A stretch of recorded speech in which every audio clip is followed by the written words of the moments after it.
Hi folks, glad you can join me.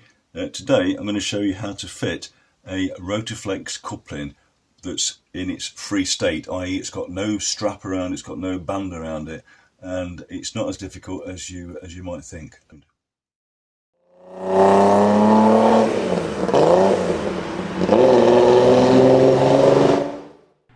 The most important thing to do before you start to build up your Rotoflex is to make sure that all of your threads are meticulously clean and free running.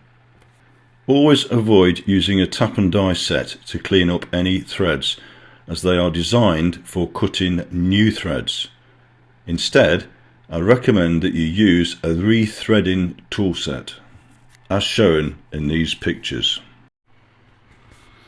If you can't find the right size rethreading tap, then you can easily make one from a bolt of the same size by grinding 3 1mm wide grooves longitudinally down the thread with your angle grinder. That's what I used and it worked perfectly. So I've got the hubbing device with the Rotoflex on, and I've cleaned all my bolts up, I've had them all zinc plated, etc. So I've cleaned them all up, cleaned all the threads out in there. So what I'm going to be doing, I'm going to be using some thread lock at some point. So, but before I do that, I'm going to first build this, and then just to make sure it goes on without any trouble, and then I shall remove each one in turn and put the thread lock on. Okay.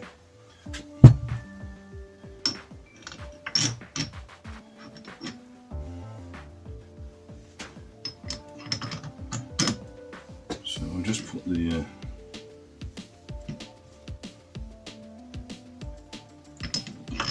bolts in, and the first one is the easiest one to get going, but you only need a few threads. Just get it going with a few threads, and then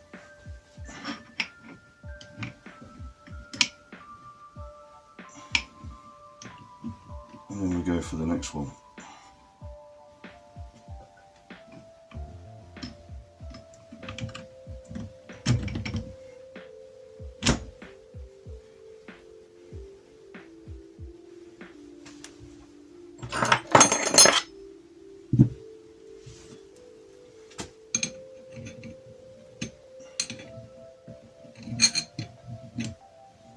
So you can feel it going on, just a couple of turns, and move it round, and then because there's a fair bit of flex. Can you see that flex in the Rotoflex there?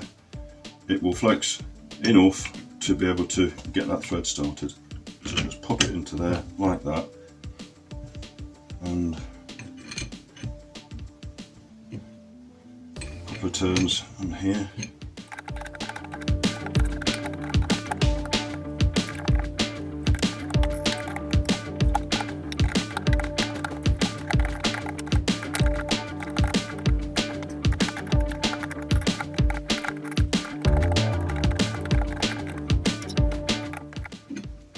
Right, if one's becoming a bit troublesome, like this one is, then take another one out, one that you previously started.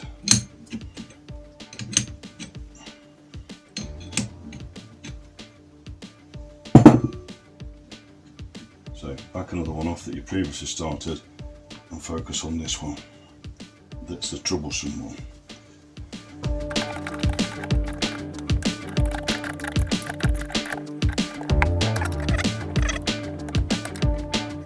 In fact, what I'm going to do, I'm going to start to do the troublesome one first.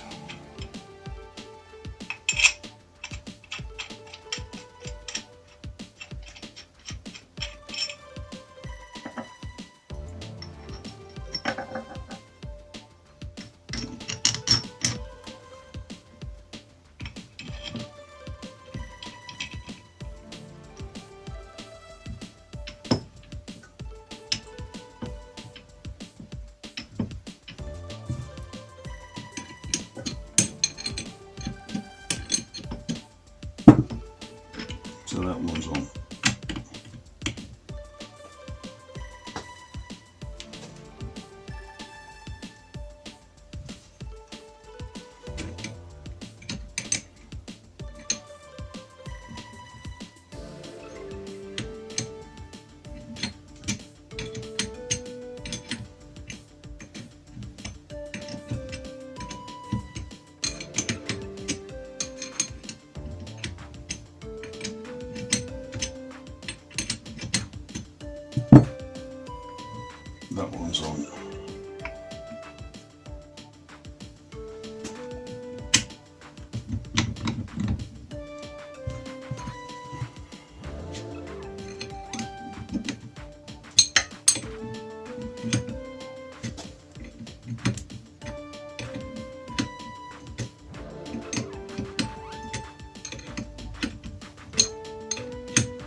and that one's on. See, if you do it by hand with a little spanner, you can feel that it's not cross-threaded. So that's it, it's basically on now. What I need to do next is to put some thread lock on and then finish tightening them up.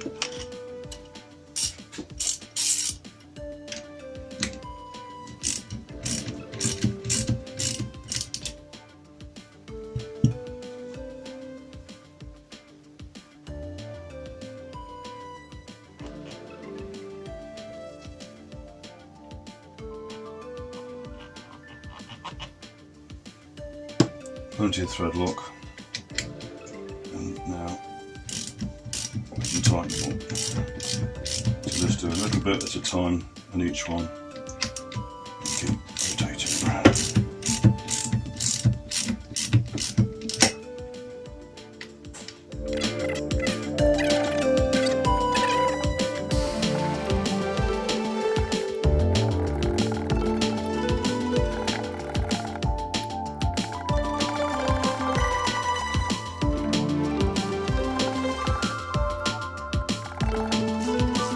And finally, get a bar to brace the drive shaft with.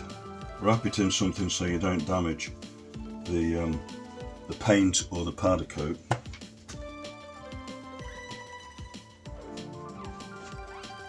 Put it in position, and I'm using a block of wood for it to lever against on the bench. Get the torque wrench set to 65 to 70 foot-pounds. And finally torque them up.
That's all there is to it.